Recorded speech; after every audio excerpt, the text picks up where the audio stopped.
Hello, today we're going to talk about covalent bonding. So a covalent bond is when two atoms share electrons. And if the two atoms are sharing them evenly,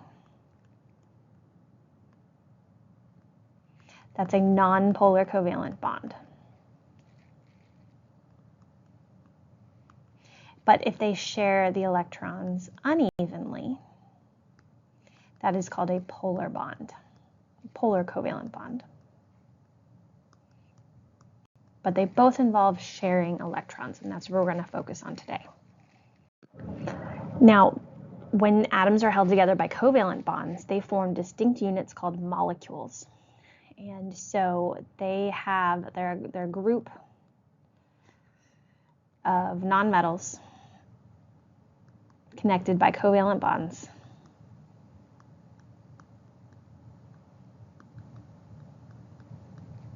And so some examples would be like water. So you have oxygen and hydrogen attached to each other in a distinct unit. Another water molecule would make a whole separate molecule there. So we've got two distinct water molecules. They're separate, they're not connected by covalent bonds. Carbon dioxide would be another example, CO2, where you have the oxygens and carbons connected. Another carbon dioxide molecule would be separate from that. Now, the molecular formula is showing the number of atoms. So those are the formulas. It's called a molecular formula. It shows the number of atoms of each type. So let's talk about let's use a simple example. We'll do something like, let's say we've got two fluorine atoms. Fluorine has 7 electrons, 7 valence electrons.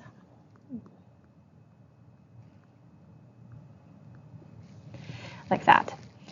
Now, fluorine has 9 protons. And what happens is that, so the protons of each of those atoms are going to repel each other. Okay, let me just write repel, because they're both positively charged. Then the valence electrons of both, so we have 9 total electrons, let's just use that. The 9 total electrons are repelling the 9 total electrons in the other fluorine atom.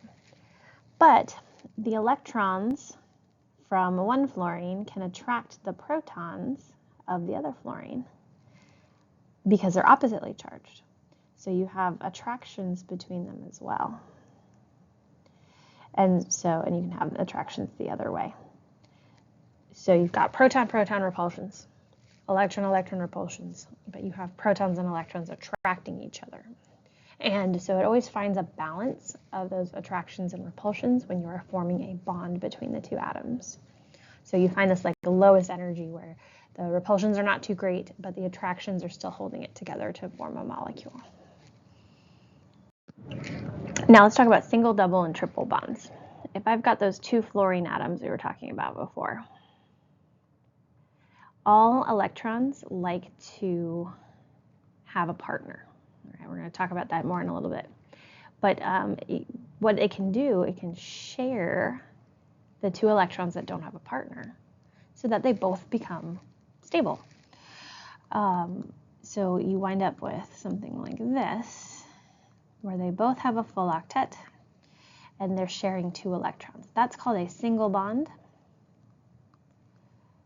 is where they're sharing 2 electrons. Or we have one pair of electrons. Now some people will draw it with a line in between instead of showing both dots. Now if you have, let's say, 2 oxygens now,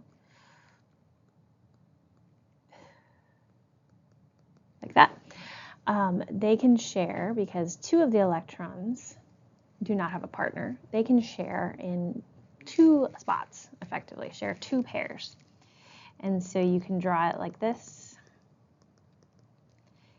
or you can show with the 2 lines showing 2 bonds forming between them. And that's called a double bond. where they are sharing 4 electrons or 2 pairs.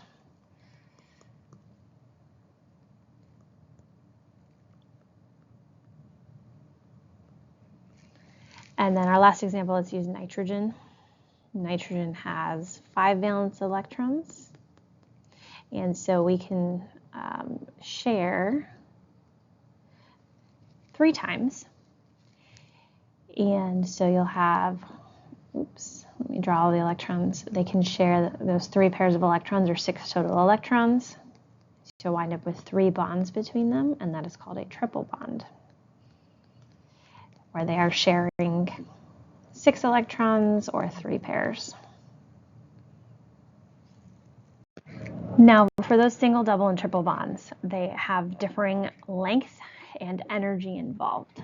So the longest bond is going to be single bonds, and then double, and then triple bonds will be the shortest.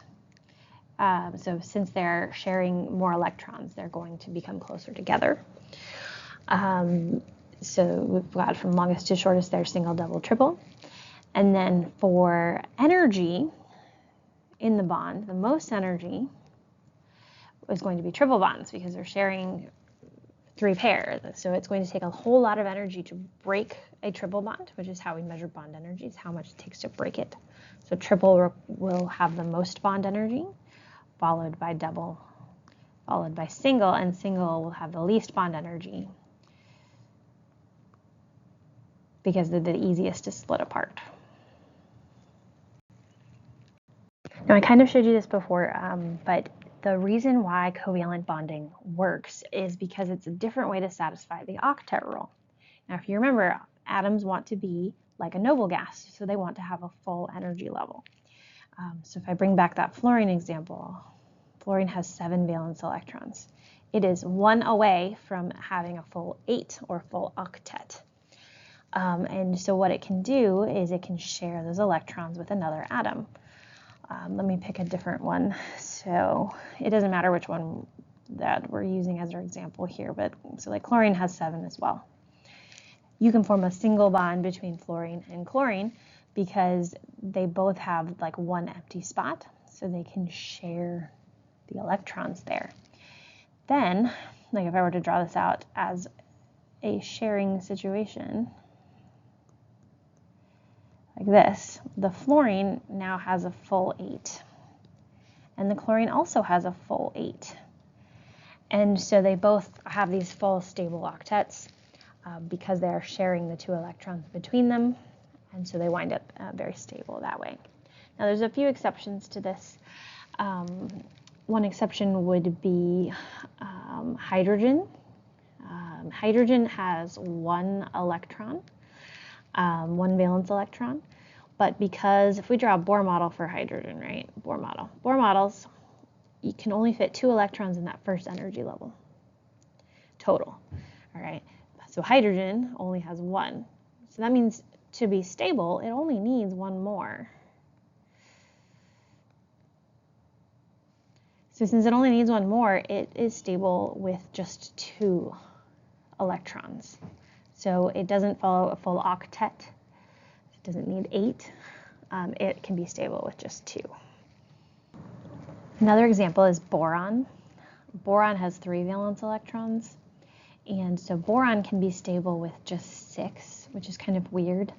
So it can be fairly stable with a less than an octet because it can form like a triple bond with another boron, for example.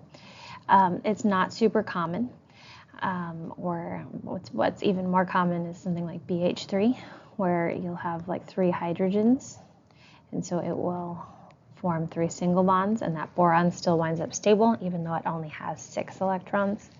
Boron, and it's because boron is one of those like metalloids where it's kind of in between, but it doesn't show up very often as an example. Let's just do a quick review of electron dot notation, which is the valence electrons. So we're only showing valence electrons. And so like nitrogen, oxygen, actually let's do let's do carbon, oxygen. Carbon is in group 14, so it has 4 valence electrons. So I'm just going to put 1 on each side. So carbon has 4 possible spaces where it needs to fill up. Oxygen has 6 valence electrons. And remember, you put 1 on each side before you double up. So oxygen has electrons that are already in pairs and electrons that can be shared. So they have empty spaces available. So you can share and make partners with those. So that's electron dot notation. You can also call these Lewis symbols. And to quickly find the valence electrons, remember you can do 1, 2, 3, 4, 5, 6, 7, 8, and your exception there is helium, which only has 2 for helium. So a quick example, another quick example, hydrogen is in group 1, has 1 valence electron. Nitrogen is in group 15, has 5 valence electrons. Put 1 on each side, and then we can double up. So nitrogen has 5 valence electrons and 3 possible spots where we can share. So now Lewis structures are how we're going to connect those electrons and share those electrons between all of the atoms in a compound. So like water, for example, is H2O. I'm going to have all of the atoms. There's 2 hydrogens, 1 oxygen. So I'm going to draw all of the valence electrons. And each electron that is by itself must have a partner. They must be shared to form this Lewis structure, stable Lewis structure. So if I were to share these 2 with hydrogen, that's a problem because there's 2 more electrons that need a partner in oxygen. So to make a water molecule, I have to share like this and like this. And I think an easier way than drawing circles is to connect the dots. So we're going to show a connection here and a connection here, and then you make your lines short. So instead of having these long wobbly lines, I'm going to make 2 short lines coming off of the oxygen and the hydrogens coming there. So that is your Lewis structure for water. And so it shows all of the atoms with their electrons being shared, so they're all stable. Let's go back to that water molecule. We've got our hydrogens and oxygen here. And so we're going to share electrons to form water. We can also draw like this because the electrons are being shared between oxygen and hydrogen. So that means, so oxygen has a full octet. Hydrogen has a full for it. It has a full shell for the hydrogen. And this one is also full. All right. But these electrons that are being shared is called a shared pair, or sometimes it's called a bonded pair. Let me find a different. So these electrons here are bonding electrons or shared electrons. The other electrons on oxygen there that are not bonding are called lone pairs. So those ones are lone pairs. They're all alone. They're not attached to another atom, but they're also called non-bonding pairs of electrons. So these Lewis structures that we've been drawing are also called structural formulas. And I want to draw your attention to a couple of differences between the structural formula and the molecular formula. So let's use CO2 as our example. This, as it's written right now, is called a molecular formula. It just shows you how many atoms of each type are in the molecule. But when we go ahead and put it together, carbon has 4 valence electrons. Each of our oxygens have 6 valence electrons. I need to connect the dots so that all of the electrons that don't have a partner are paired up. And so the one that winds up in the center is carbon, because it's attached to both of the oxygens, and it's attached twice to each of them. But don't forget, you also have to include those extra electrons, those lone pair electrons. If you don't include them, then it's not a valid structure because you're not showing all of the electrons. And so this is the Lewis structure, but it's also called a structural formula. And the structural formula, shows you the arrangement of the bonds and the type of bonds between the atoms in the molecule. So this is going to give us more information about how everything is attached to each other. Let's do a few more examples. Let's say we've got iodomethane, CH3I. So we've got a carbon, 3 hydrogens, and an iodine. Carbon has 4 valence electrons. Hydrogen each has 1. And iodine has 7 because it's in group 17. I need to attach them so that they all have partners. The lone pairs in iodine already have a partner, so they're good. I'm going to go ahead and connect the dots. I really recommend using pencil for this, so if you make a wrong connection, you can try again. And then the carbon winds up in the middle, and so I'm going to have the 4 short bonds on each side. I put the iodine on the bottom. It didn't matter which one I picked, but that's where I attached it. And then the hydrogens were on the other sides. And so there's my Lewis structure or structural formula for iodomethane. Here's another example, CH2O, methanal. Carbon has 4 valence electrons. Each hydrogen has 1, and the oxygen has 6. I need to attach them in such a way that they all have a partner. So I'm going to attach the hydrogens to the carbon, and then I can form 2 attachments for the oxygen there. Carbon is still kind of in the center because it's attached to everything else. I've got single bonds to the hydrogens and 2 attachments to oxygen, so that makes a double bond to oxygen. And don't forget the extra lone pair of electrons, 2 lone pairs of electrons on the oxygen atom. So there is my Lewis structure for methanal. I wanted to make a quick mention about polyatomic ions. So polyatomic ions, remember, have many atoms forming an ion. An example would be something like nitrate. Now, that whole thing has a negative charge, but what's happening here is that you're forming